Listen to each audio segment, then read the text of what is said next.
మమతా బెనర్జీ ఇప్పుడు టెంపుల్కి వెళ్తుంది.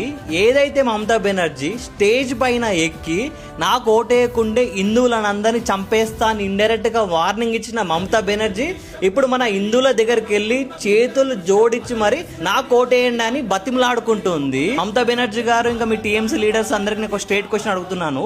వెస్ట్ బెంగాల్ లో ఉన్న హిందూస్ జై శ్రీరామ్ అని స్లోగన్స్ అంటే చాలా మంది వాళ్ళ ఇంటికి వెళ్ళి దాడులు చేశారు, చాలా మంది హిందూస్ హింసించారు.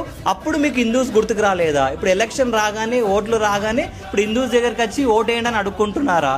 ఎందుకంటే బీజేపీ వచ్చి వెస్ట్ బెంగాల్లో ఒక ఊపుతూ ఉంది. రీసెంట్ గా మోడీ వెస్ట్ బెంగాల్ లో మీటింగ్ పెట్టినప్పుడు దగ్గర 8 lakhs పీపుల్ వచ్చారు. ఆ మీటింగ్ చూశాక మమతా బెనర్జీకి ఇంకా చాలా మంది టీఎంసీ లీడర్స్ కి అయితే చాలా భయం పుట్టుకుంది. ఒక్కటి మీరు గుర్తు పెట్టుకోండి, ఈసారి కాషాయం జెండా వెస్ట్ బెంగాల్ ఎగిరింది అనుకోండి, చాలా మంది టీఎంసీ లీడర్స్ ఇంకెవరైతే క్రైమ్ కి పాల్పడి హిందువులను ఇబ్బంది పెట్టారో వాళ్ళందరికైతే బెల్ట్ ట్రీట్మెంట్ అయితే 100% ఉంటుంది. జై హింద్, జై భారత్, జై శ్రీరామ్.